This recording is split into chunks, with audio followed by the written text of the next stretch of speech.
Salam sejahtera dan salam perpaduan kepada seluruh rakyat Malaysia. Berita panas hari ini dipetik daripada Malaysia Kini bertajuk Isteri Daim didakwa gagal patuhi notis SPRM tidak isytihar harta. Berita penuh, isteri bekas Menteri Kewangan Daim Zainuddin didakwa di Mahkamah Session Kuala Lumpur hari ini atas tuduhan gagal mematuhi notis SPRM untuk mendedahkan asetnya. Naimah Abdul Khalid didakwa mengikut Seksyen 36(2) Akta SPRM 2009 dan boleh dipenjara sehingga 5 tahun dan didenda sehingga RM100,000 jika didapati bersalah.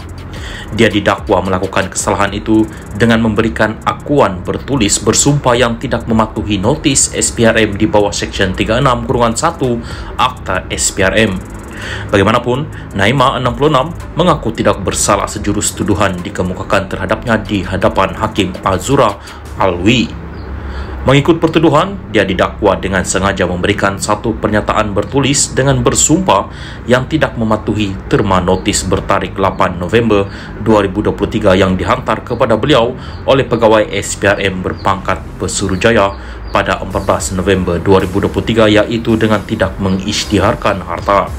Harta-harta tersebut adalah Menara Ilham, 2 syarikat iaitu Ilham Tower Sendirian Berhad dan Ilham Baru Sendirian Berhad, 2 kenderaan mewah jenama Mercedes-Benz, sebuah rumah di persisiran Bukit Tengku, 4 lot tanah di Bukit Tengku dan 1 lot tanah masing-masing di Pulau Pinang dan Taman Tun Dr. Ismail di Kuala Lumpur.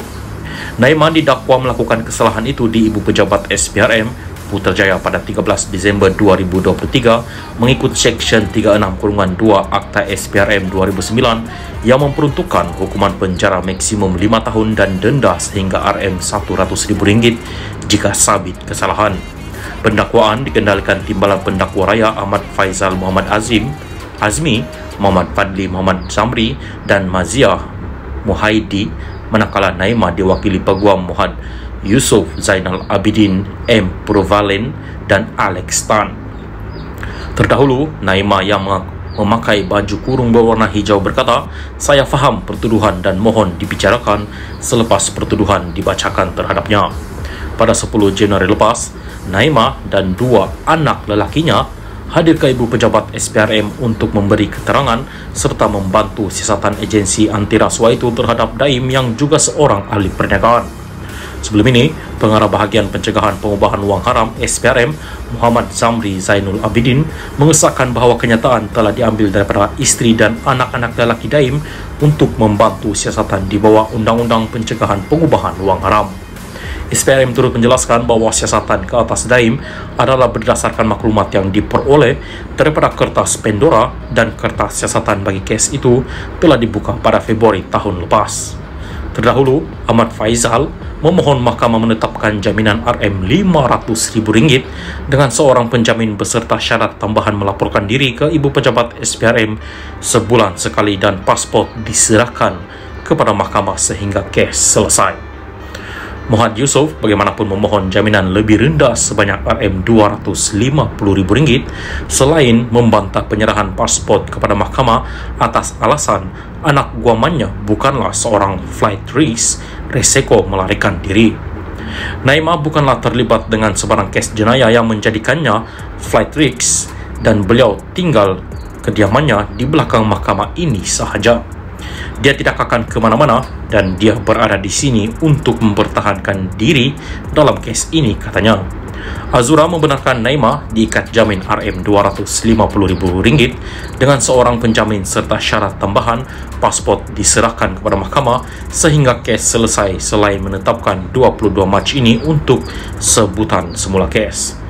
Turut kelihatan hadir di mahkamah adalah ahli keluarga tertuduh. Salam sejahtera dan salam perpaduan kepada seluruh rakyat Malaysia terkini dari Mahkamah.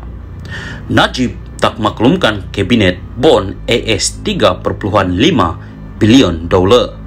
Berita penuh, seorang pegawai penyiasat SPRM memberi keterangan bahawa bekas Perdana Menteri Najib Razak tidak memaklumkan Kabinet mengenai terbitan bon 1MDB bernilai AS $3.5 bilion. Nur Aida Arifin memberitahu Mahkamah Tinggi Kuala Lumpur petang tadi mengenai perkara yang didakwa dilakukan Najib berhubung penglibatan 1MDB dalam pengambil alihan dua pengeluar tenaga bebas IPP Tanjung Energy Holding Sendirian Berhad TEHSB dan Genting Senyen Sendirian Berhad. Saksi pendakwaan ke-49 itu memberi keterangan semasa perbicaraan hari ini terhadap 4 pertuduhan salah guna kuasa dan 21 pertuduhan pengubahan wang haram terhadap Najib yang dikatakan dengan dana RM2.27 bilion daripada 1MDB. Najib sebagai Menteri Kewangan tidak memaklumkan Kabinet berhubung pengeluaran bon AS 3.5 bilion 1MDB, sedangkan sebenarnya obligasi pinjaman sebuah MKD syarikat milik Menteri Kewangan diperbadankan 1MDB akan memberi impliksi kepada keuangan negara. Kementerian Kewangan tidak mempunyai sebarang pengetahuan mengenai terbitan dua bon itu yang masing-masing bernilai AS 1.75 bilion untuk pemperolehan TEHSB dan Genting Senyen, kata Nur Aida kepada Hakim Perbicaraan Colin Lawrence Square. Berhubung bantahan oleh Peguam Bela Utama Muhammad Syafiee Abdullah mengenai dakwaan cakap dengar dan keterangan pendapat, Nur Aida memberi keterangan bahawa Najib didakwa menguruskan 1MDB menggunakan pendekatan top-down. Saksi itu mendakwa sisatannya menunjukkan perkara ini apabila Najib menandatangani dua resolusi bertulis yang dibentangkan dalam bentuk resolusi pekeliling pengarah DCR yang perlu ditandatangani oleh Lembaga Pengarah 1MDB berhubung pemerolehan dana TEHSB dan Genting Senyen. Pengambil alihan IPP membentuk fasa kedua daripada 4 fasa yang didakwa berlaku antara 2011 dan 2014 dan didakwa mengakibatkan berbilion ringgit diseleweng daripada 1MDB. Bagaimanapun, disebabkan bantahan daripada Syafiee atas alasan cakap dengar, Square mengarahkan supaya sebahagian daripada bahagian keterangan Nur Aida mengenai bon itu digugurkan. Square juga mengarahkan pihak-pihak terlibat membuat hujahan lisan kemudian berhubung bantahan Syafiee mengenai keterangan pegawai penyiasat SPRM berhubung dakwaan pendekatan top-down. Prosiding Mahkamah Terbuka akan disambung semula pada 24 Januari. Najib dibicarakan atas 4 pertuduhan salah guna kuasa dan 21 pertuduhan pengubahan wang haram membabitkan RM2.27 bilion daripada dana 1MDB. Bagi 4 pertuduhan salah guna kuasa, bekas ahli Parlimen Pekan itu didakwa melakukan kesalahan itu di Islamic Bank Berhad Cawangan Jalan Raja Chulan di Bukit Kelon, Kuala Lumpur antara 24 Februari 2011 dan 19 Disember 2014. Bagi 21 pertuduhan pengubahan wang haram, Najib dikatakan melakukan kesalahan itu di bank yang sama antara 22 Mac 2013 dan 30 Ogos 2013.